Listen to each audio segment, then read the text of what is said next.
Boker Tov Lachem. Sans plus tarder, on commence la paracha de Ki Tetse la Milchama Loivecha. Mais d'abord et avant tout, dédier ce shiur pour l'élévation de tous les morts d'Israël, bien entendu, et la Refoua Shlema de Kochava Bat.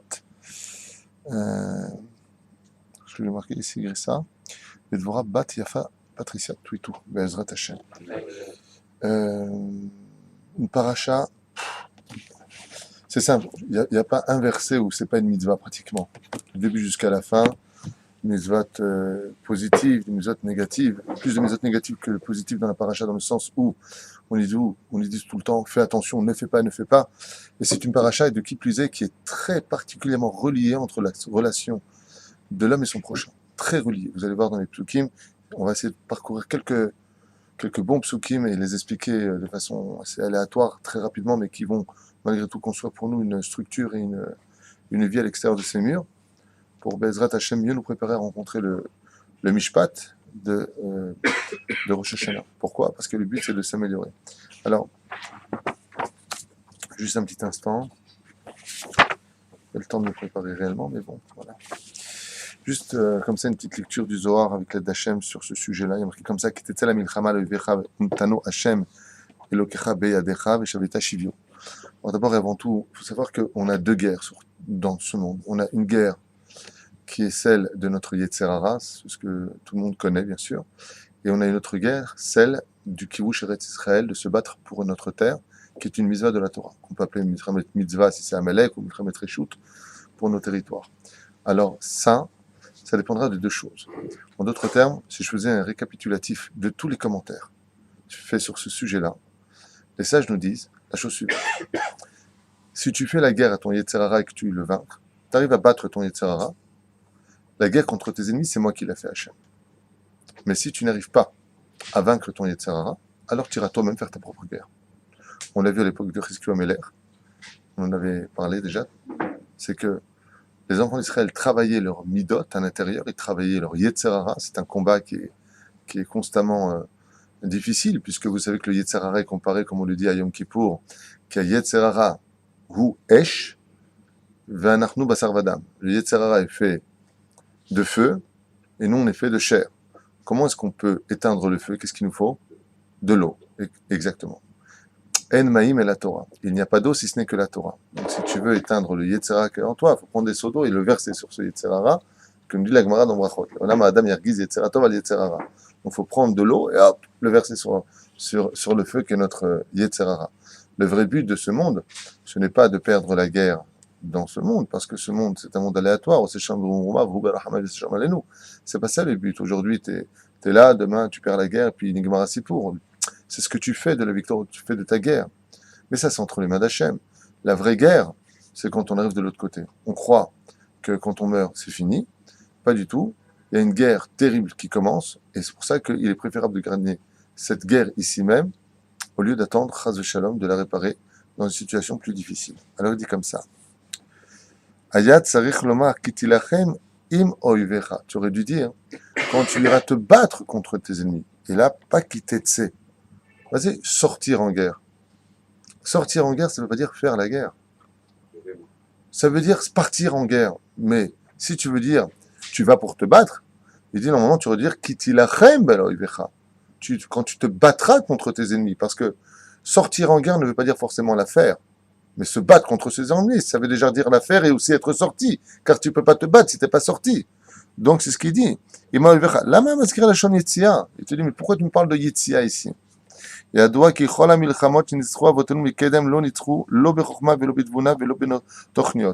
On sait des sages de la Torah que toutes les guerres qui ont été gagnées par nos aïeux n'ont jamais été gagnées par la guerre, par les soldats eux-mêmes, c'est-à-dire par le domaine, comme on voit Yoshobinun qui est parti avec 36 personnes, tzadikim se battre contre des centaines de milliers de soldats, c'est pas logique, d'accord ?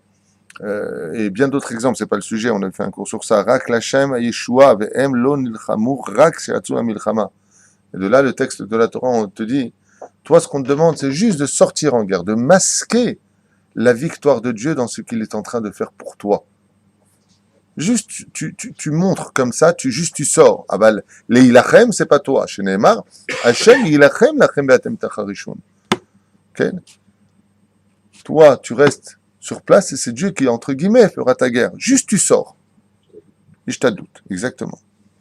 כך מצינו בדוד המלך עליו השלום, כשיצא להילחם בגוליית, פלישתים אמר לשאול עבדך ילך ונלחם, אם הפלישתי הזה היה צריך לומר עבדך ילך וילחם.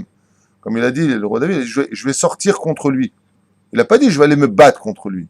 Le roi David contre Goliath, il utilise exactement le même terme qui est marqué ici. Juste la tête. C'est comme pour le travail. Fais juste à Ishtadout, je vais juste travailler. Ah bah le combat, il est fait de par les cieux. Mazen ilcham, ma kavana, il fait la guerre. Omer, et là, Amar David Amelech, alav shalom, ani eni lochem klal. Le roi David, on prend tellement souvent mal en l'exemple à propos du sionisme. On veut sortir les bachouriers shivot pour les mettre dans Tsahal. Il dit, je n'ai jamais dit de toute ma vie, c'est moi qui fais la guerre. Jamais. Klal. Rakani elech, negdo va Hashem ilachem. Juste, je vais contre lui, c'est Dieu qui va s'occuper de lui. C'est pas moi. Jamais je vais faire, ouais, nous sommes les meilleurs. ופה גם כן אתם צריכים לצאת למלחמה, תהיו בטוחים בהשם ולא בחוכמה ולא בגבורה. Ne compte surtout pas sur tes armes et surtout pas sur tes boucliers, il dit. Mais uniquement le beneshek. Chez eux, akol milchamet goïm. Parce que ça, c'est le chemin des goïm. Combien d'effectifs est-ce qu'on a? 200. Et ici, 300 chars. Et là, 600 avions. Et là, et là, et là. Ça, c'est goï. Ça, c'est 2 et 2, 4. 4 et 4, 8. Mais nous, c'est pas comme ça. Nous, c'est pas comme ça. La guerre d'Israël, c'est sa prière, son cœur vers Hachem, en disant à Dieu, Ribono Shel Olam. On sait qu'il y a 350 millions d'Arabes qui veulent nous tuer tous les jours. Et personne n'ose lever la main. Et qui empêche? Tout le monde le sait. Dieu. Sauf nous. C'est un truc de fou. אז נתנו השם אלוקיך, דבר אחר, לא תצא למלחמה לאויביך ונתנו השם אלוקיך ושבית שביו, נבין תמיכות פרשות פרשת שופטים משתיימת, ואתה תבער אדם הנקי בקרבך אחר כך, מתחיל כי תצא למלחמה, וחכמים אמרו, שטרם יצאו ישראל למלחמה יושבים בדין של מעלה ומינים ומצמילים ודנים אותם. Il dit quel rapport avec qui תצא למלחמה avec les shoftim qu'on a lu juste avant, les juges? Il dit parce que dès qu'on sort en guerre, les juges d'en haut se mettent en application à qui vont donner la victoire. Pourquoi l'un est relié à l'autre? Il nous dit donc si Bezrat Hashem, on fait attention de ne pas tuer Dam Naki, de ne pas humilier les uns et les autres, d'être Ketad Moshe Israël, les juges dans les cieux diront qui, quand ils vont sortir en guerre entre les nations du monde, gagnera cette guerre. Asarim Shelaim vechule vechule. C'est toujours le même rayon.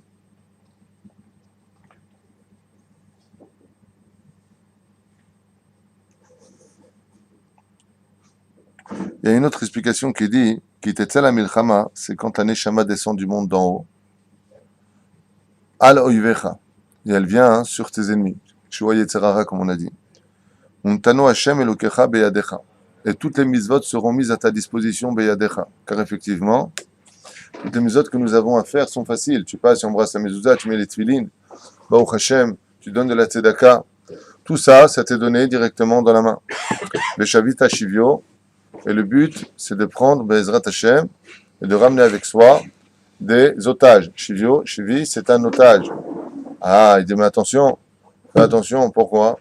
Fais attention de faire les misot et Shem Shamaim. C'est pour ça que tu laisseras cette situation de cette femme qui est belle à tes yeux revenir dans une situation de Hevel Avalim. Tu laisses pousser ses cheveux, tu laisses pousser ses ongles, c'est-à-dire tu laisses pousser ses dents, et là tu as un vampire. Le Ketso Velaïnian, pourquoi? Pour ne pas que tu l'emportes avec ton Yetzerara. Car le but de la femme, comme on l'a déjà enseigné dans la Gemara, à propos de Rabbi Haya, c'est de sauver l'homme de Zera Levatala, c'est pour ça qu'il faut se marier vite, et de faire grandir nos enfants sur le chemin de la Torah. C'est le but de la femme. Ezrat Hashem. Il y a d'autres buts, bien sûr, il faut la gâter, il faut l'aimer. Aval, Kikaron, la femme doit surtout sauver son mari de la déchéance morale. Donc comme Dieu il a déjà fait la guerre, d'accord, quelqu'un maintenant qui va en guerre, il voit une très très très belle femme. C'est de ça que la Torah nous dit fais attention à ton ennemi. Pourquoi? Akol evel avalim. Regardez une situation d'un homme, lo alin velo alechem, qui va tomber dans un piège. Qu'est-ce qui lui restera de ce piège? Rien. La reine, il te dit ici, fais attention. Quand tu vas en guerre, ce n'est pas l'ennemi que tu dois craindre, mais la femme qui est là-bas. Sur ce, je ferai une petite parenthèse importante. Comme on a souvent entendu dans les shiurim, Baruch Hashem, très souvent quand on entend les sirènes, on a peur de la bombe qui risque d'exploser nos corps, chas v'shalom. mais on fait jamais attention à la bombe qui passe dans la rue dénudée, qui explose notre neshama. Mieux vaut avoir affaire à une bombe qui explose notre corps qu'une bombe qui explose notre neshama. C'est pour cela que le mois de Elul et le mois de Tishrei sont 2 mois qui se suivent. Un qui représente le lion, c'est le mois auquel nous sommes, et l'autre qui représente la Betula. La Betula, c'est la jeune vierge. Les Chachamim, ils disent, mieux vaut être poursuivi par un lion qui va te manger que d'être derrière une vierge, en train de la regarder. C'est pas minstam, c'est sorti de ma bouche comme ça, hein, c'est quand même si c'est une vieille, assour l'istakel. Aval, mieux vaut être poursuivi par un lion, le mois, c'est arié, oui. Mieux vaut être poursuivi par un lion que d'être derrière une vierge. La reine ici, les Chachamim nous mettent en garde. Quand tu sortiras contre ton ennemi, ton vrai Oyev, il n'est pas là. Il est juste derrière. C'est ce que tu vas engendrer. Et qu'est-ce que tu vas engendrer? Regardez. Untano Hashem Elokecha beyadecha. Dans le texte de la Torah, il est écrit noir sur blanc que la guerre n'est gagnée que parce que Dieu te donne la victoire. Jamais, jamais ne viens croire une fraction de seconde que c'est Moshe Dayan qui nous a donné ou Yitzhak Rabin, ou même s'ils ont du mérite, bien sûr. Il ne faut pas retirer non plus leur Ishtadlout. Aval, jamais Chazve Shalom, il vient dire c'est moi qui ai gagné la guerre. Comme dit le Zohar Kadosh, si ce n'est pas Dieu lui-même qui nous aide toutes les secondes à vaincre notre Yetzerara, jamais on pourrait le vaincre. Mais derrière tout ça, Veshavita Shivyo, et maintenant le deuxième verset, Veraita Bashivya. Et voici maintenant que tu vois chez elle, chez qui elle, chez cette femme,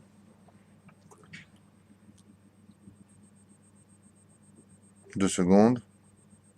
Non, ici, il ne parle pas de ça. Eshet Yefator A. Attends, tu viens pour faire la guerre et tu vois là-bas une bombe atomique. Une femme, tu deviens fou d'elle. Zebaya. Lama Zebaya. Parce que maintenant, tu es face à ton Yetzerara. Si tu la touches, tu fais un issour. Il va falloir la prendre et la ramener. Il y en a qui disent, un commentaire d'avant, Mouvan, que dans ce cas-là, c'était permis de la prendre. La Torah nous dit, non, non, attends, tu veux la prendre pour ton Yetzera, pour pas qu'ils aient la batala, tu vas la convertir, très bien. Aval d'abord et avant tout, là, ça sans les dire. Effectivement, vous savez que les femmes ont autant de poils que les hommes. Au niveau de la virilité, une femme est aussi virile qu'un homme, seulement ça ne se passe pas au même niveau. C'est une question d'hormones. À un certain âge, la femme se passe des hormones féminines aux hormones masculines, ce qui fait qu'elle devient Madame Moustache ou Madame Barbe. Ça grandit de partout. Mais si tu prends une femme qui est très très belle d'apparence, tu la mets dans une boîte de conserve pendant, 3 ans. Tu reviens, tu as une peluche. C'est pas une blague. C'est ce que nous dit ici la Torah. Je le dis avec humour, mais ce que je dis, c'est vrai. Une femme comme ça, qui a des très beaux cils, sourcils comme ça, très bien dessinés, très bien. Tu lui confies que sa pince à épiler pendant 3 mois, et d'un coup, tu as 2 grosses barrettes terribles qui se placent au-dessus. Hein? Pollux, exactement. La Torah nous dit, fais attention, tout ce que tu vois de la femme, c'est du maquillage, c'est de l'arrangement. Et c'est bien, c'est normal. Avant, il faut savoir qu'on a autant, même le même nombre de poils, seulement c'est dispatché de façon différente. Avant, une femme qui touche à rien du tout, tu as une peluche humaine devant toi. C'est pas une blague, ce que je dis en rigolant, et c'est vrai que ça vous fait tous rire, mais 2 et 2, ça fait 4, c'est la vérité. C'est que c'est prouvé. La reine Bezrat Hashem, c'est ce qu'il dit ici. Cette femme-là, tu lui retires la cire à épiler, tu ne l'envoies pas chez Valérie Esthétique, hein, tu ne l'envoies pas là-bas, je fais un peu de pub. Oui, rien du tout. Tu la laisses comme ça, et d'un coup, ses jambes qui étaient comme ça, comment? Je fais une mise en pli en bas. Sur les mollets, tu commences à faire des mise en pli, un cara, ça pousse de partout. Tu vois une femme comme ça, Zemagil. En général, les hommes détestent voir une femme avec des poils au menton, des moustaches, Don Diego de la Vega. C'est horrible. Ah, tu te rappelles de la bombe atomique? Hein? Tu te rappelles de la bombe atomique? C'est comme les gens, ils se marient, il est fou d'elle. Dans les Shidduchim, ça arrive souvent. Il vient, il se voit le soir, parce que la journée, il étudie la Torah, le pauvre. Baruch Hashem. Le soir, il la voit, déjà, on ne voit pas très bien. Et elle arrive, toute nickel, propre, magnifique. Quand il la voit, d'abord, elle fait extérieur. Baruch Hashem, 1m75, Shalom Vracha, je vais étudier la Torah. Bon, il a la tête en bas, mais des fois il lève un peu la tête, il faut aussi voir, je connais, c'est celle-là. Et deuxième chidour, troisième chidour, il faut décider, ça y est. Et la vérité, quand il a vu, c'était Eze mazal yeshli, Eze yofi, Eze isha yafa. Après, c'est le mariage. Il y a plus de pots de peinture que de réalité. Et après, on va à la maison. Veine baboker iléa. Je connais. C'est qui ça? Et la fille, elle ne bouge pas. Elle remet tout à sa place. Veine iléa. Lama. Parce que l'homme, en réalité, il ne voit jamais la réalité. Pour voir la réalité, c'est Tistakel Maïsha. Mazeisha Besachakol. La reine Omer Lecha Tizaher. Maintenant, Nafkamina. On sait que le tafkid des convertis, la place d'une convertie, c'est une place qui est très, très, très élogieuse dans le judaïsme, à tel point que dans le Teilim 146, on dit Hachem, Shomer et Gerim, Dieu aime les convertis. Si bien entendu, ils suivent en plus de ça notre chemin. La majeure partie des convertis, des fois, Haz Shalom, ils tombent. Pourquoi? Avant la conversion, ils n'avaient pratiquement pas d'Yetzerara. Ils faisaient la table de Shabbat, je suis religieux, je suis. Mama Salé. Baba Salé, il y a Mama Salé. Après la conversion, le vrai Yetzerara, il est rentré chez elle, comme chez les Juifs. Après un an, cigarette Shabbat, le jean, la jupe, ou les Shabbats. Ah, bah, malgré tout, converti, c'est une âme qui revient dans sa source originelle. Akadosh Baruch Hu, il aime les convertis. Les vrais convertis, ceux qui sont dans la Torah, Akadosh Baruch Hu lui donne une place extraordinaire dans leur vie. Aval, pourquoi dans ce cas-là on ne peut pas l'épouser? Parce que la résultante de ça, c'est la suite. Et donc tu l'as désirée, et tu vas la prendre pour femme. Donc là-bas, elle se rase la tête. Elle fait ses ongles. Elle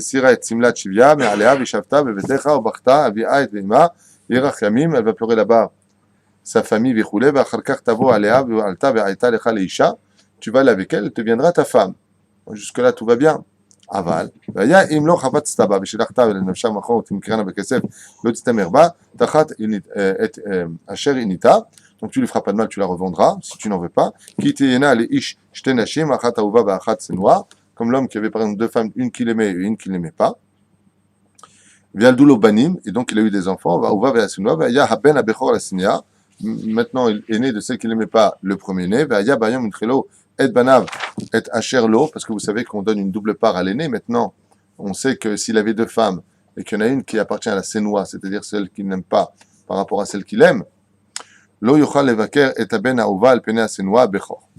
Donc on ne pourra pas donner la priorité à celui de la femme qu'il aime par rapport au bechor qui en est ressorti. Al pene ben asenua qui est à bechor ben asenua yakir la tête lo pi shenaim shamatzeh ou qui reshit ono mishpat abechora. Car on va selon la première semence qui est sortie, peu importe qui est la femme, du bechor de l'homme et non pas de la femme.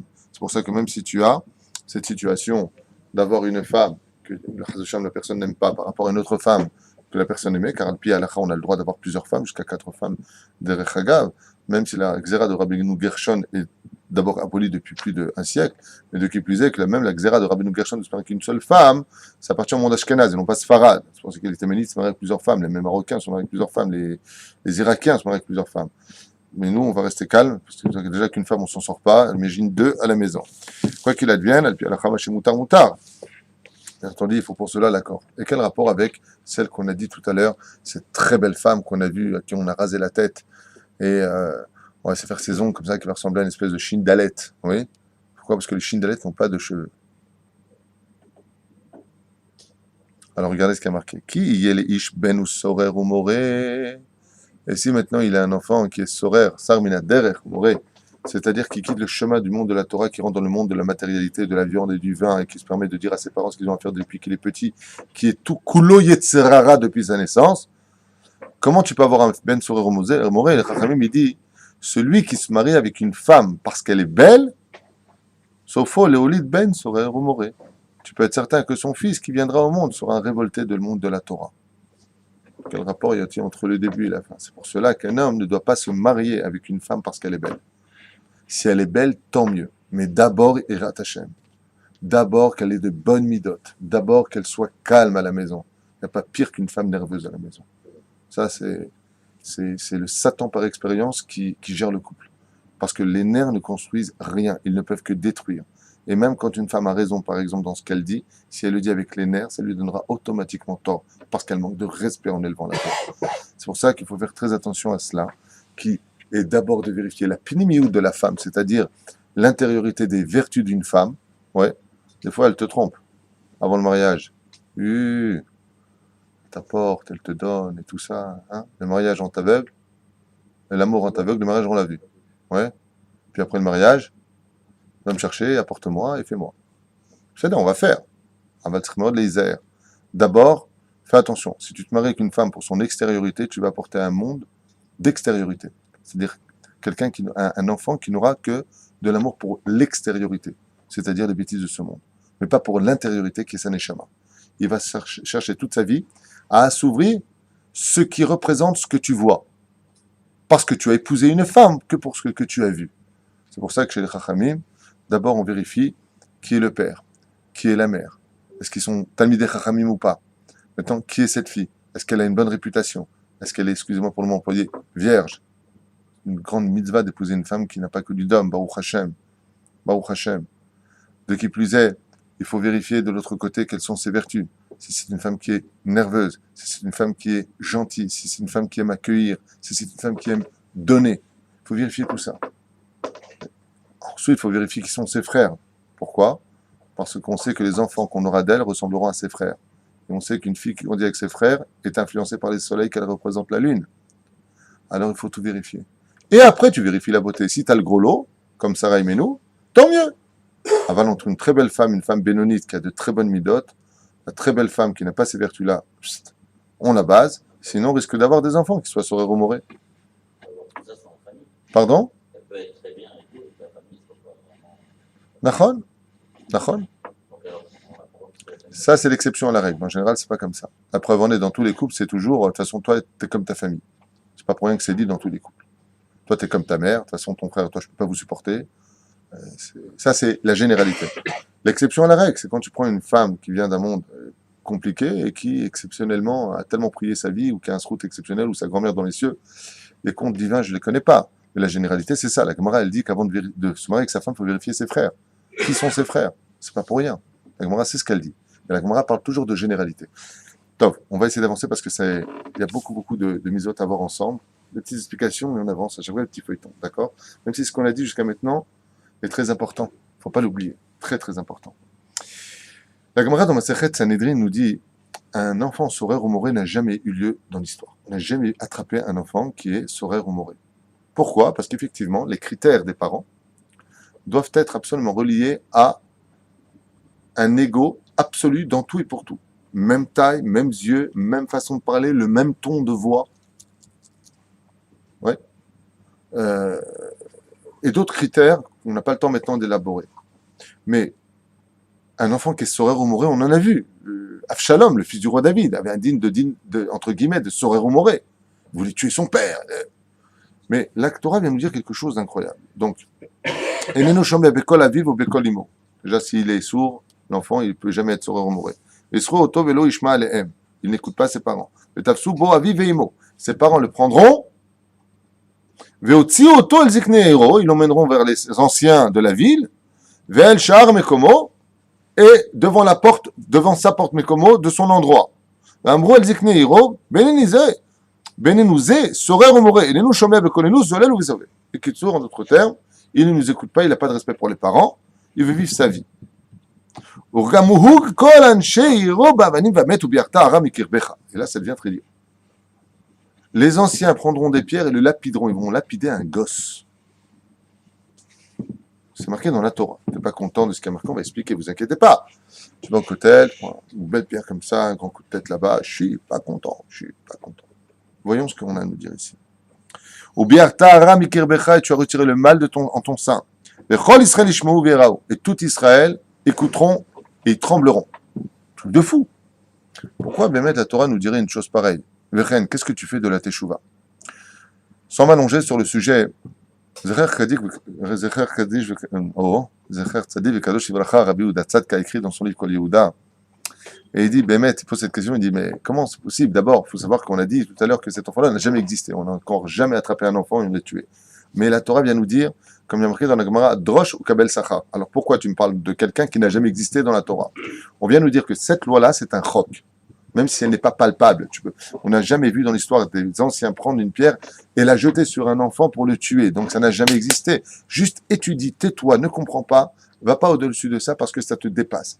Dans ma chère, tu comprendras. Pour l'instant, on est trop teubé, comme on dit chez nous en Auvergne, pour pouvoir comprendre ce qui a marqué ici.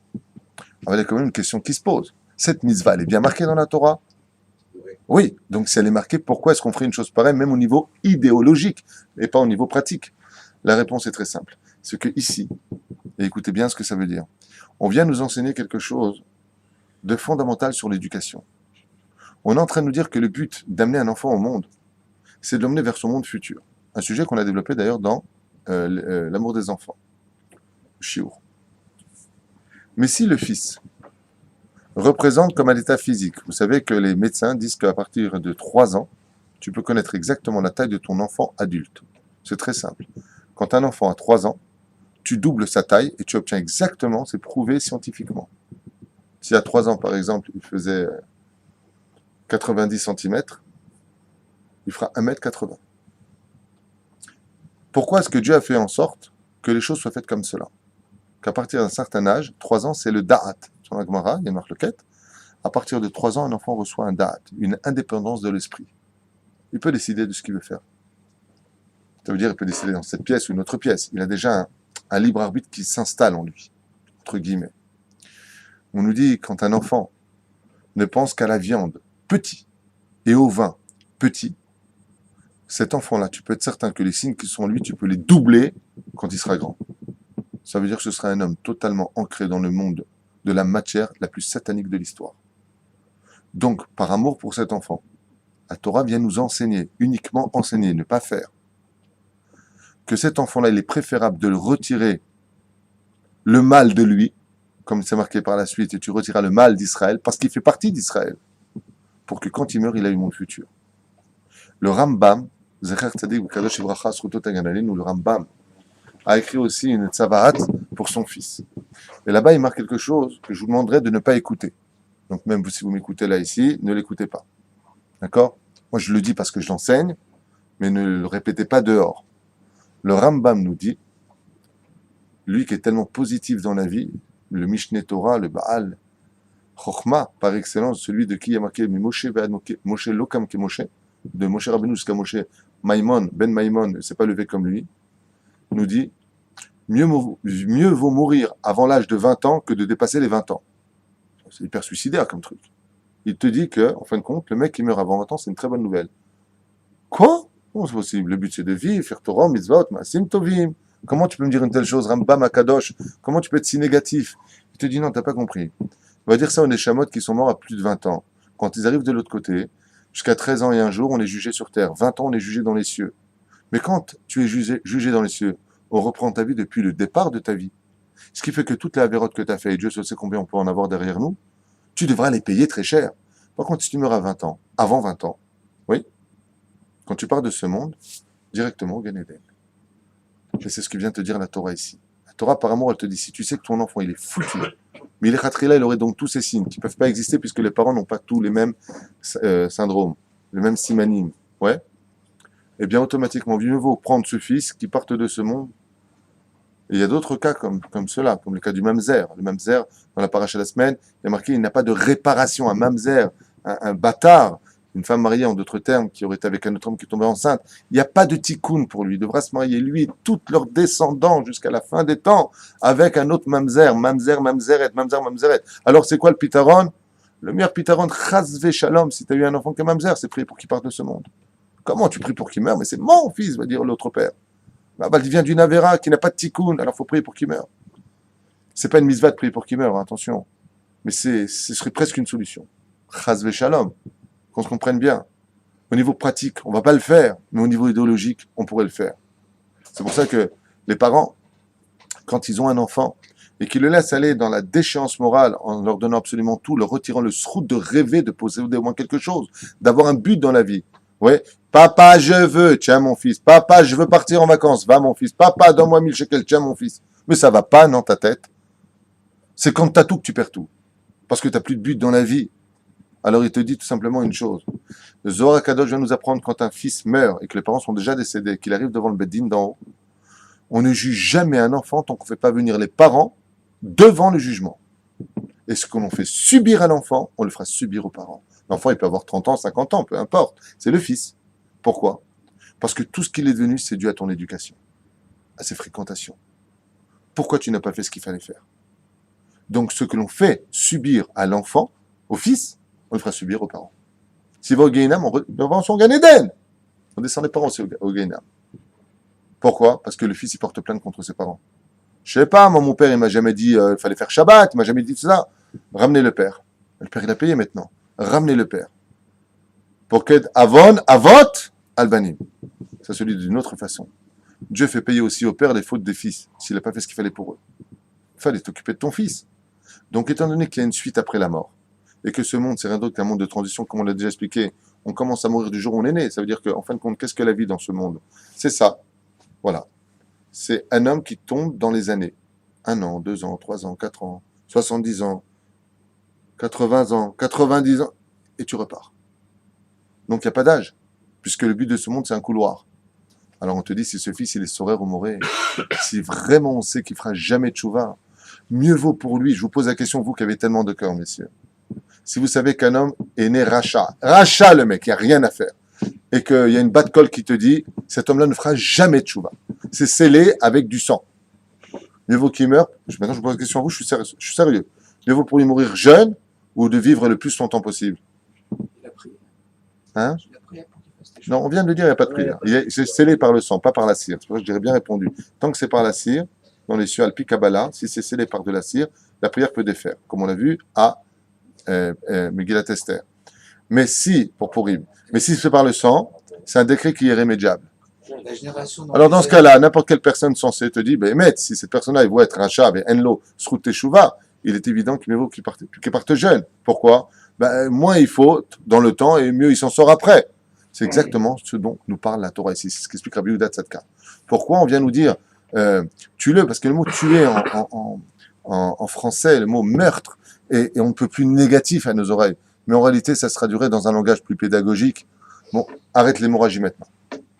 Mais faut arrêter l'hémorragie. Voilà, c'est dans ce sens que la Torah, sur le domaine idéologique, vient nous expliquer comment éduquer nos enfants à propos du digne de Sorer ou Moré, combien il est important pour nos enfants d'écouter les parents, combien il est important pour nous, quand on a la richesse chez soi, de ne pas donner tout le jour du Coca-Cola à nos enfants.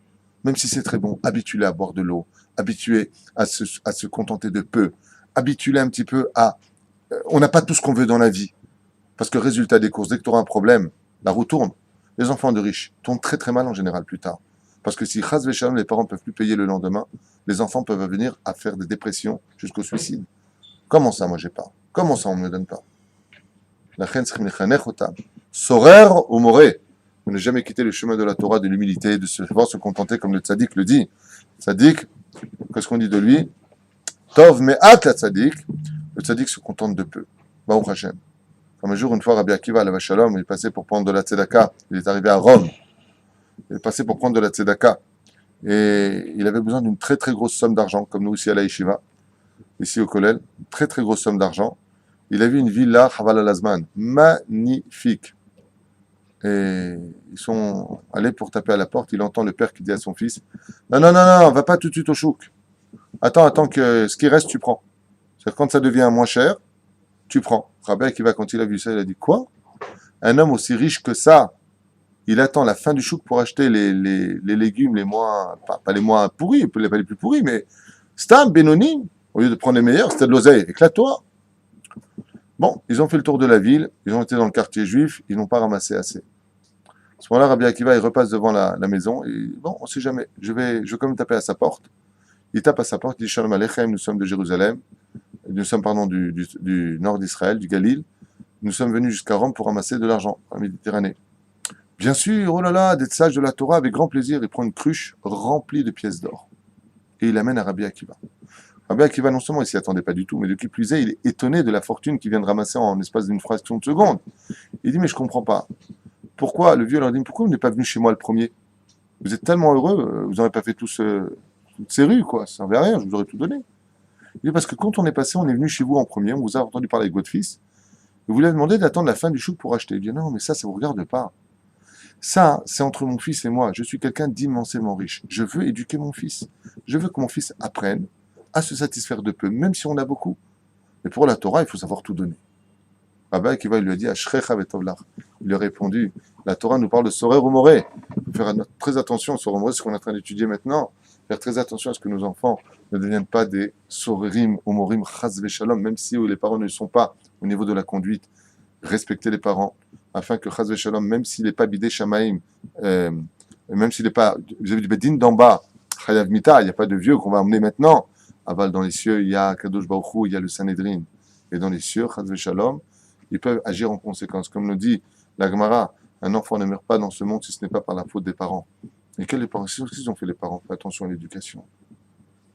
Les Gilgoulim, il y a des contes qu'on ne connaît pas, bien sûr. Okay? Alors, quoi qu'il advienne, on ne peut pas effacer la vérité. Que Dieu nous aide. L'Otani Nivlato, on va avancer un petit peu. Ah. לא תראה את שור אחיך או את שיו נידחים והתעלמת מהם, השב תשבנו לאחיך. Il y a ce qu'on appelle la mitzvah de Shavat Aveda. Alors pourquoi, Bémet, c'est quoi cette mitzvah de Shavat Aveda? Quand tu as trouvé un objet que tu as perdu, oui, tu la ramèneras à son propriétaire. Cette mitzvah-là est d'une importance capitale dans la Torah, elle fait partie aussi des Chukim. Vous savez qu'Al Pi Halacha, quand tu trouves un objet par terre, dans un quartier, bien entendu, où il y a une majorité de juifs, sinon tu les quittes. Mais si tu trouves une gourmette, par exemple, tu as l'obligation de publier sur des murs que, avec ton numéro de téléphone ou ton adresse, que tu as trouvé une gourmette, d'accord? Et tu laisses les gens taper à ta porte.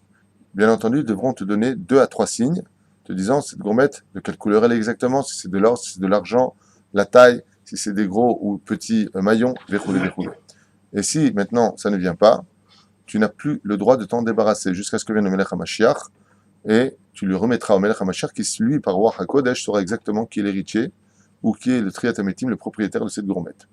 Donc en fin de compte, c'est une grosse galère de trouver, j'allais dire, de trouver une gourmette ou une bague ou une montre, peu importe ce que tu trouveras, dans une Beth Knesset d'ailleurs ou ailleurs. C'est pour ça que la synagogue, Al Pi Halacha, c'est bien de mettre un pétek comme on l'a fait ici, que tout objet oublié ou perdu ici, après une semaine, ça nous dégagera de la mitzvah de Hashavat Aveda. Pourquoi cette mitzvah est si importante et pourquoi on ne peut pas s'en débarrasser? Parce qu'à l'image des enfants d'Israël qui viachol, entre guillemets, perdus en galoute, quand un juif accomplit la mitzvah de ramasser un objet qui appartient à un autre juif, ou de ramasser un animal, comme c'est marqué ici, de le ramener à son propriétaire, eh bien, étant donné que Dieu ne peut pas être moins que ce que l'homme est, quand un juif accomplit cette mitzvah-là, de ramasser une gourmette, de la ramener chez lui, de la protéger parce qu'elle ne lui appartient pas, de mettre des ptakim, d'attendre les coups de téléphone qui vont bêta revenir les uns après les autres, et j'ai déjà fait une fois, je peux vous dire, ça n'arrête pas. Résultat des courses, qu'est-ce que ça veut dire? Ça veut dire que l'ange qui en est ressorti, cet ange blanc, monte comme un avocat devant Hachem. Et il exige d'Hachem d'accomplir lui aussi la mitzvah de Hashavat Aveda. Et quel est le diamant de Dieu sur terre? Les enfants d'Israël. Ce qui fait que quand on est en galoute dispersé parmi les nations du monde, prisonnier chez les autres, ça force Dieu à venir taper à la porte en disant « J'ai un bijou chez vous, il s'appelle Yehuda ben Mordechai. » Voilà, c'est Simanim. Il est comme ça et comme ça et comme ça. Et les nations du monde sont obligées de rendre Israël à Kadosh Baruch Hu. Ce qui fait que chaque fois qu'on fait cette mitzvah-là, on crée un ange avocat qui ramène la Géoula plus rapidement que prévu. C'est une petite explication et on avance. Ok.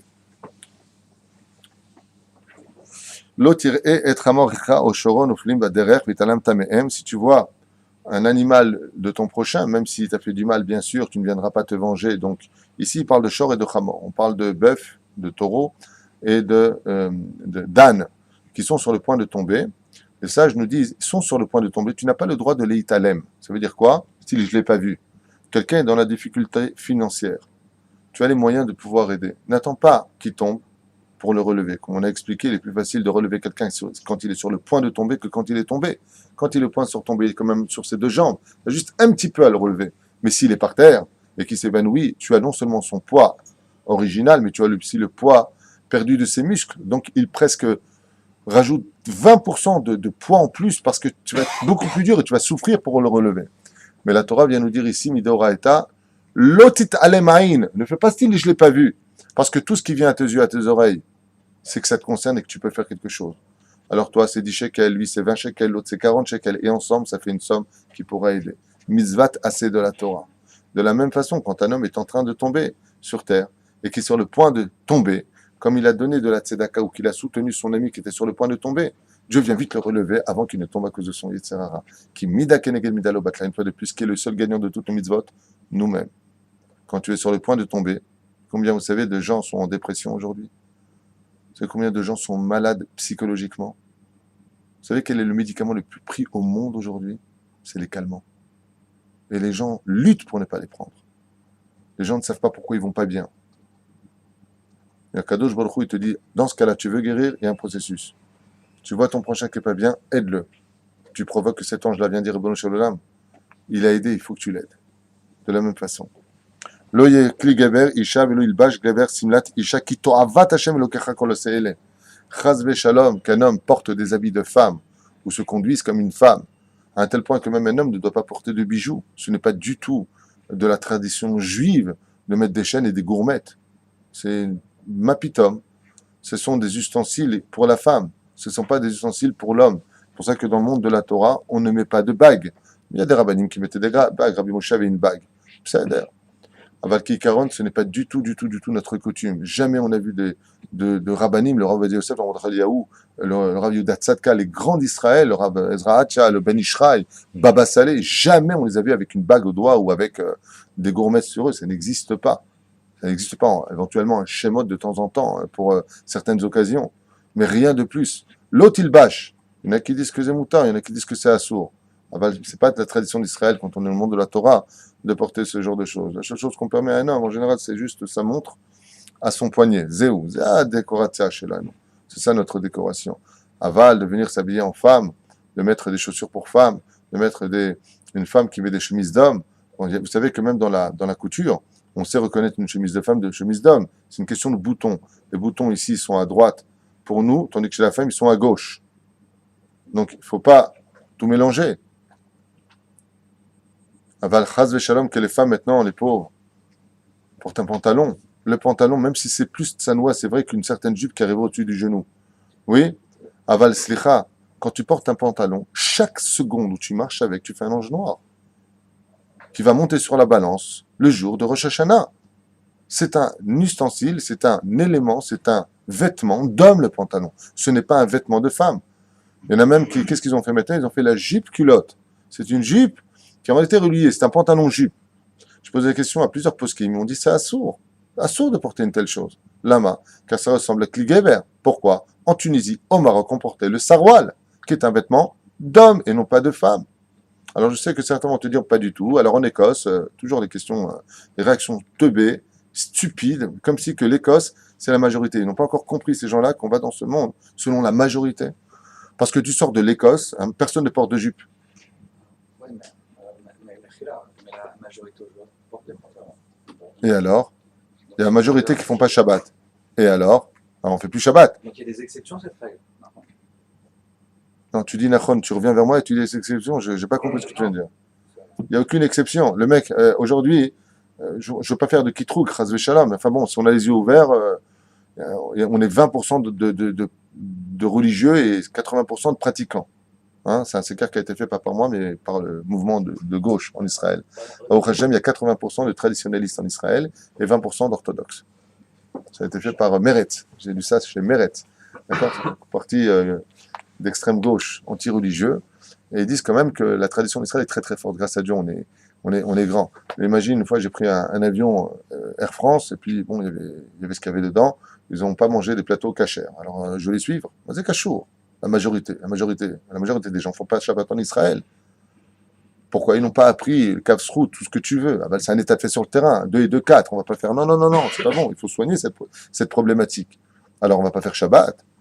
Un pantalon, c'est un kéli. Il n'y a aucun rave qui permet à une femme un pantalon. Excuse-moi, ça n'existe pas. Portez-moi un rave qui dit à une femme moutar mechnas et je vous donne ce que vous voulez. En davar kazé. Un homme qui met une gourmette, c'est quoi? C'est c'est un péché, on dit qu'un enfant aussi. Si t'es tunisien et que t'as une grosse gourmette, c'est moutard. Ah, Parce qu'un Tunisien sans gourmette, c'est comme un lion sans crinière. non, mais c'est Sans crinière. vrai.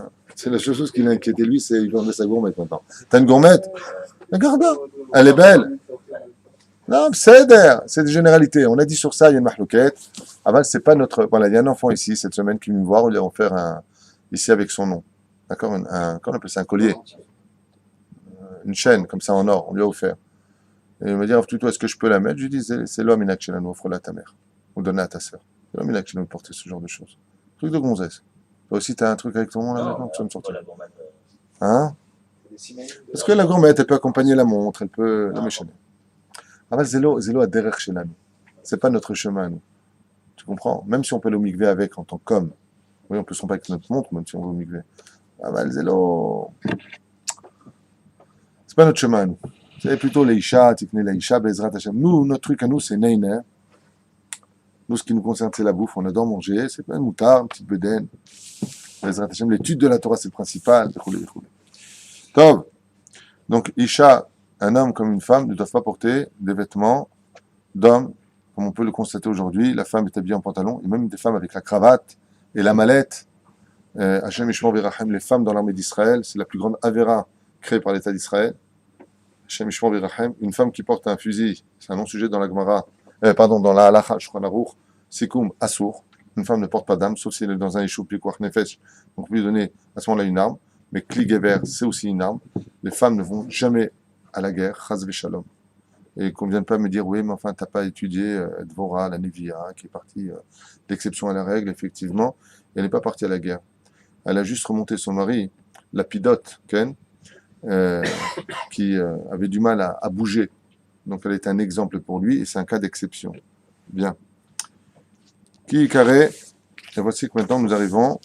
כאן ציפור לפניך בדרך בכל עת, או על העץ האפרוחים או לביצים, והאם רובצת על האפרוחים, על הביצים, לא תיקח האם על הבנים. On a ici la mitzvah, encore un chok, de Shiloh Haken.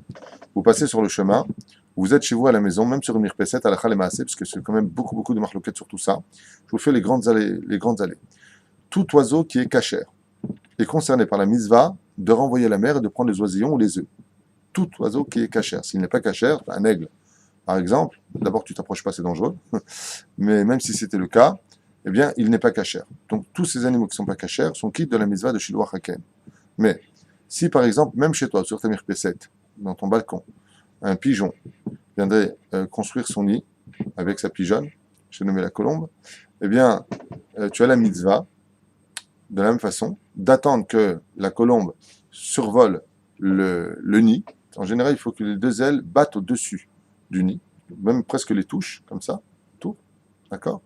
À ce moment-là, tu viens, tu la chasses, il faut absolument que tu fasses un geste pour montrer que tu l'as chassée, même si en t'approchant déjà, elle va partir, et puis, tu prends les oisillons ou tu les consommes, parce que tu as le droit de les consommer, les œufs de pigeons sont cachères, et les pigeons eux-mêmes, si tu fais la shrita, sont cachères, on n'aime pas trop leur viande, c'est pour ça qu'on ne les utilise pas, mais en Tunisie, il faut savoir que pendant des siècles, on mangeait les pigeons, les familles pauvres jusqu'à aujourd'hui mangent les pigeons, tu fais la shrita et tu les déplumes, c'est mieux.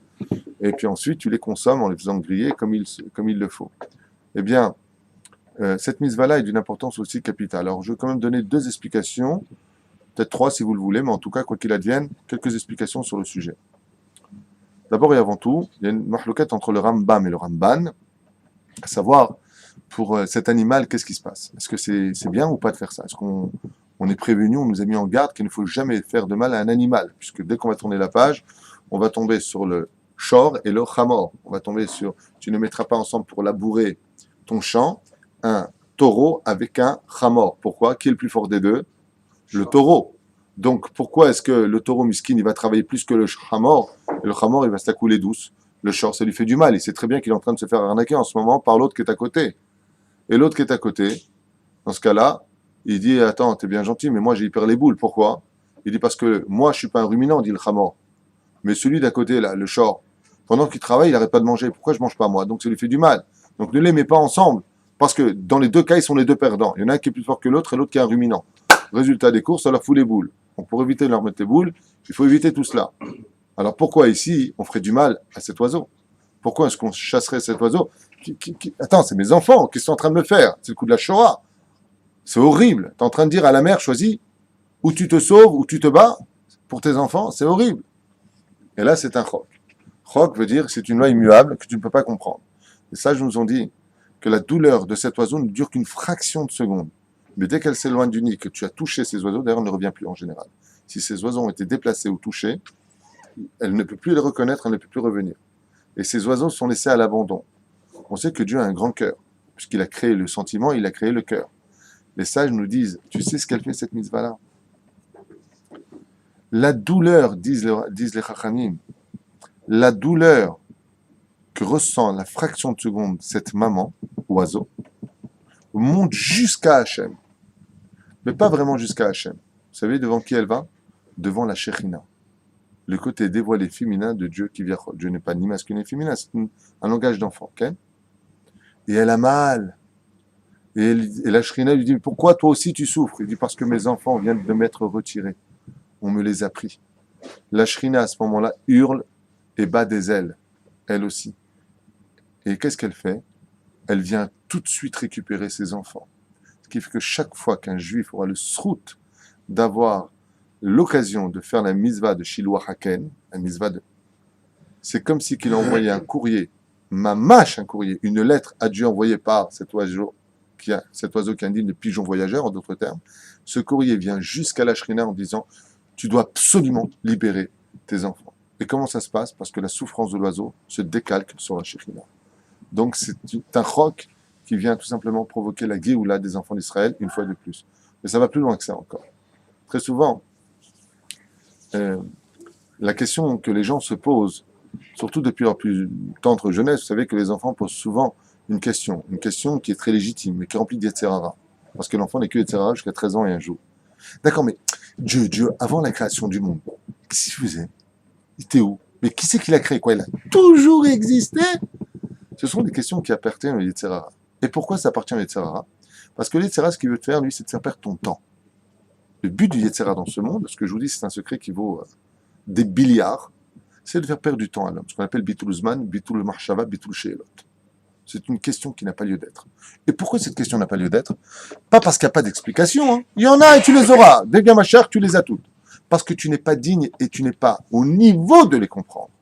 Parce que tu appartiens au monde défini du temps, tandis que là, tu poses une question qui est extrapolée au temps, pas du tout, qui va au-delà de la notion du temps. C'est comme si que je voudrais remplir le contenu de mon verre dans un dé à coudre. Qu'est-ce qui va se passer maintenant? Tout va déborder. C'est exactement ce qui se passe. Et vient cette mitzvah, il nous dit, quand tu vois, tu as l'occasion de voir, c'est-à-dire si dans ta pensée vient d'un coup la question, mais qui est Dieu? Qu'est-ce qu'il faisait avant la création du monde? Il y a marqué, Shelach, Teshalach et Ta'em. C'est qui aime? C'est qui? Celui qui a créé le monde, la maman. C'est Akadosh Baruch Hu. Renvoie Hachem et prends les oisillons. Bereshit, Shemot, Vaikra, Bamidbar, Devarim, Yoshua, Shoftim, Pechoulé. Prends les oisillons, c'est-à-dire prends ce que Dieu t'a donné au Sinaï et commence pas à poser des questions sur la mer. La mer, tu la renvoies. Tu vas la rencontrer. Comme c'est marqué dans la Torah, Kilo Irani Adam Bachai. Tu ne verras pas de ton vivant, que tu es en train de poser des questions maintenant. Après la mort, tu vas tout comprendre. Mais tu vas tout comprendre. Pour l'instant, c'est pas que Dieu ne veut pas se montrer, c'est pas que Dieu ne veut pas se dévoiler. Arrête, les prophètes sont venus parce qu'on les a demandé pourquoi. Parce qu'à la base, Dieu voulait lui être le prophète d'Israël, c'est-à-dire parler directement, comme ça se passera à la fin des temps, où on aura une connexion directe avec Dieu, parce qu'on sera enfin digne de recevoir cela. Mais là, pour l'instant, on n'est tellement pas au niveau qu'il fallait des intermédiaires, comme Moshe qui a été l'intermédiaire. Dieu a dit, je suis le fin de ton Dieu. On a dit, arrête, on peut pas supporter. Et nous, on veut savoir qui est Dieu, mais on ne sait même pas qui on est nous. Tous les jours, on se cherche. Tu veux savoir qui est Dieu lui-même? Donc la Torah vient te dire ici un conseil extraordinaire, qui se traduit d'ailleurs par un des dictons du prophète qui a dit Aleva yoti ta'azu ve Torah tishmeru. Dieu dit Aleva, comment vous me lâchez la grappe? Vous me lâchez un petit peu les mecs. Hein, vous êtes sympathiques, mais de ma Torah, vous vous occupez. C'est-à-dire qu'il n'y a pas. Tu veux connaître Hachem, tu gravis l'échelon de la Torah. Tu commences par Bereshit, tu finis par le Zohar. Tu finis le Zohar, tu prends le Markava. Sharak Gilgulim, Moré Nevuchim, si tu veux, pour finir. Vraiment pour finir. Très dangereux comme livre. Très déconseillé. Moré Nevuchim, le guide des égarés. Le Rabbeinu, il dit, c'est un livre qu'il ne faut jamais avoir chez soi à la maison. Interdiction formelle de lire ce genre de livre. On base cette parenthèse. Juste pour nous faire comprendre que c'est une question d'élévation. Shalach teshalach etahem. Il y a des gens qui croient que toute leur vie peuvent être attachés à Dieu s'ils n'ont pas la Torah dans les mains. C'est faux et archi faux. C'est cette mitzvah-là qui est enseignée. Shalach te shalach et ahem. Tu ne peux pas t'attacher à Dieu si tu n'as pas pris les oisillons d'abord. Par le biais de la Torah. Sinon, le Dieu que tu vas aimer toute ta vie n'était autre que ton propre Yetzerara. Chez Nehema, vous n'irez pas selon d'autres dieux. Il s'appelle Dieu, le Yetzerara aussi. Parce qu'il a créé chez l'homme la notion du libre arbitre. Shatnez Vetsemer. Je vous raconte encore 2 histoires et puis je vous libère sur 2 mitzvot. On se verra demain Blinéder. C'est parce que c'est tellement riche. Je vois tellement de choses ici que 2 petites histoires. On nous demande ici. Alors d'abord sur le Shor el Chamor parce qu'on a commencé. Après je finirai sur le Shatnez et la laine. Le lin et la laine. D'accord? Voilà. Alors à propos du Chamor et du Shor, on a expliqué tout à l'heure comment on pourrait vivre, nous, cette mitzvah. Arrête, on sait que tout le but de ce monde, c'est pas d'étudier simplement la mitzvah de la Torah dans nos murs, mais de les vivre à l'extérieur. Et comme le dit mon épouse, que Dieu la bénisse, il faut tout le temps actualiser notre Torah pour la vivre en dehors des murs. Alors, pour elle, Bezrat Hashem, je raconterai, avec votre permission, cette petite histoire, qui est une vraie histoire. Un jour, un homme, un grand rave, est arrivé dans une ville. Il s'est rendu compte que la ville était un peu vide. Alors il est parti à la Beth Knesset, il a vu qu'il n'y avait personne. Il dit, ah, quoi, il n'y a pas de chiour, il n'y a pas de gens dans les boutiques, il n'y a rien du tout. Où est le rave de la ville? Et il a vu comme ça une dizaine de pauvres, très très pauvres, qui étaient assis par terre devant la Beth Knesset. Il leur a posé la question, il leur a dit, mais pourquoi la ville le village comme ça des Juifs, il est vide? Qu'est-ce qui se passe? Il a dit, aujourd'hui, le rave Arashi, le rave de la ville, il marie sa fille. Il dit, il marie sa fille, et alors tout le monde a été invité.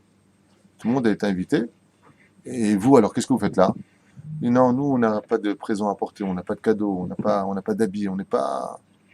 Le rave qui venait d'arriver dans la ville, quand il a entendu ça, il a dit, venez tous avec moi. Vous avez faim? Il dit, comment on a faim? Ça fait 2 jours, 3 jours qu'on n'a pas ni mangé, ni rien du tout. Bien sûr qu'on a faim. Venez avec moi. Quand il est arrivé devant la villa du rave, quelle villa, Dallas. Il a mis là-bas des gardiens. Il leur a dit, les gardiens, non, non, non, non, non, non, non, non, non. Ici, c'est un mariage privé, vous n'êtes pas invités, vous n'avez pas vos invitations, tout ça, il n'y a plus une place. Non, non, on n'est pas venu pour déranger, non, non. On a une question très importante à poser au rave de la ville. Ah, question ilkhatique. Bon, je vais le voir. Il est parti voir le rave qui était en train de trinquer. Il lui a dit que votre rave, il y a un autre rave qui est venu avec une délégation de pauvres. Ils ont une question halakha à vous poser. Une question halakha, t'as dit? Bon, il est parti le voir. Tchik-tchak, il lui dit, posez-moi votre question, God arabe, je vous réponds parce que vous m'excusez, c'est le mariage de ma fille, vous comprendrez. Il lui dit, non, je voulais savoir. Pourquoi est-ce qu'on ne peut pas mettre le chamor avec un shor? Si par exemple, ça veut dire le chamor, l'âne avec un shor, parce que si mon épouse Israël dit traduit. Alors, si l'âne est à côté du taureau, on ne peut pas les mettre ensemble, on l'a dit tout à l'heure, parce que le taureau est plus fort. Et le rave, pour le piéger, lui dit, le rave étranger qui est venu lui poser la question, il lui a dit, mais si le taureau, c'est un jeune taureau, et que le chamor, c'est l'âne, c'est un âne adulte, là, ils sont exactement de la même force. Alors pourquoi on ne pourrait pas les mettre? Et là, le rave de la ville, il dit, mais c'est une question stupide. Parce que vous savez très bien que comment ça s'appelle, le taureau, il est ruminant. Il va manger à côté du chamor. Et là, c'est une question de force physique. C'est une question de Kev, comment lui, il mange. Et moi, je mange pas. Alors, à ce moment-là, le rave, il s'est poussé. Il a dit, alors, comment se fait-il que vous mangez et que lui, il mange pas? Le rave, il a commencé à rougir. Il a dit, ok, Atatsodek. Tu connais la halakha, tu connais les réponses, et tu laisses des gens qui ne mangent pas. Si pour un animal, Dieu nous dit tu ne les mettras pas ensemble pour ne pas leur faire autant de mal. Toi, tu les laisses derrière cette porte alors qu'ils vous voient manger. Le rave, il a vu tout de suite la porte, il les a laissés manger. Ça, c'était pour une petite histoire comme ça pour nous. Hashem Shamim, Be'ezrat Hashem, pour vivre à l'extérieur de nos murs, combien il est important de vivre notre Torah. Et la deuxième histoire, et je finirai avec ça, Shatnez et Tsemer, on les met pas ensemble. Vous savez que Caïn a apporté du pishtan, du lin, et Avel a apporté du mouton. Les deux ensemble sur le Mizbeach ont créé ce qu'on appelle le premier meurtre de l'histoire. Comme dit dans Mitrat Yehuda Rabbi Yehuda Ptah Yazechat Tzadik Kadosh Bracha, il dit que de porter ces vêtements-là ensemble, ça porte des maladies. Des fois, quand une personne est malade, quand ça ne va pas moralement, quand ça ne va pas physiquement, qu'il atteint une maladie de peau, bah, c'est marqué comme ça, il doit vérifier tout de suite ses vêtements. Où est-ce qu'on trouve en général du lin et de la laine, ensemble, ou dans les parmontures, ou dans le col, ou alors, encore pire, dans les épaulettes. À ce niveau-là, on peut trouver du lin et de la laine. Hormis le fait que ce soit un interdit de la Torah, qu'on n'a pas besoin d'explication pour autant. Mais je ne sais pas si une histoire à Londres, si ça vous intéresse, il y a une vingtaine d'années, 25 ans à Londres. Écoutez bien cette histoire comme elle est belle. Cette paracha tombe toujours pendant le mois de Elul, vous l'avez bien compris. Il y a un juif qui était donc tailleur. Il vendait de très très beaux vêtements à Londres. Un juif, tranquille. Quand il est arrivé à cette mitzvah-là du lin et de la laine, il a pris sur lui la mitzvah avant Rosh Hashanah de vérifier tous ses vêtements dans le magasin pour ne pas qu'il y ait du chatnez. Pas qu'il y ait chatnez. Et les veilles de fête, en général, on a l'habitude d'acheter des beaux vêtements blancs ou des vêtements neufs. C'est la meilleure période, en général, pour ceux qui vendent des vêtements. Et voilà que lui, pendant quelques jours, donc un an plus tard, veille de Rosh Hashanah, il voit personne dans sa boutique. Un jour, 2 jours, 3 jours, on est presque à la veille de Rosh Hashanah. Il devient fou. Il va voir chez les autres, tout le monde travaille. Et lui, c'est le plus connu de tous. Il ne travaille pas. Il se met à prier Dieu. Il s'est mis à verser des larmes. J'ai acheté une tonne de marchandises, qu'est-ce que tu me fais? Il y a un client qui rentre. Et un autre client qui rentre. Il commence à voir les vêtements, et il commence à acheter un vêtement, puis encore un autre, puis un autre pour qui pour. Ah, il commence à respirer. Ça fait combien? 3000 sterling, peu importe. Il lui fait son chèque et lui donne. L'autre client vient, et il vient avec ses enfants, et là, il commence vraiment à respirer. Il a vendu beaucoup de vêtements. Ce sont 2 personnes riches qui sont rentrées chez lui. Ils ont fait un plein de placards. Et ils partent. Le soir arrive, il vient pour aller à la banque. Et d'un coup, en regardant ses chèques, il s'est mis à pleurer. Et à pleurer. Et à pleurer. Il prend le téléphone, il appelle son rave. Il lui dit, Vodarav, après le fait qu'il est marqué dans la paracha de Kitetzel Milchama, fais attention de ne pas mélanger le lin et la laine. On a une mitzvah qui viendra après qui est, quand tu fais un éder, n'oublie pas de le faire vite. Combien de temps on a le pied à la pour faire et accomplir un éder? Il marque le quête. Il y en a qui disent jusqu'aux premières fêtes. Il y en a qui disent jusqu'aux deuxièmes fêtes. La première fête, c'est Sukkot, Pessah et Shavuot. Il y en a qui disent c'est 1 an. Quand il a regardé les chèques, le premier chèque, le monsieur, il s'appelait Monsieur Tzamar. Et le deuxième chèque, c'était la famille Feinstein. Tzamar, c'est l'aide du mot Tsemer. Feinstein, c'est le mot Pishtan. C'était le nom de lin et de la laine. Akadosh Baruch Hu lui a envoyé 2 clients. Pour lui faire comprendre, regarde pourquoi tu n'as pas travaillé ces quelques jours. Tu as fait un éder. Au lieu de te prendre ta vie, je t'ai pris ton argent. Fais attention, tu as fait un éder. Il faut vite que tu ailles le payer. Quand il a vu ça, il a posé ses 2 chèques à la banque, très heureux de voir combien que le coup l'aimait. Il a fait vérifier tous ses vêtements au lieu de les vendre. Pourquoi? Quand tu vends des vêtements, il faut vérifier qu'il n'y ait pas du lin et de la laine. Il venait vers le titan Mirchol. Et si vous en achetez, il faut les faire vérifier. Baruch Adonai l'olam, amen, amen. Ce que nous autres,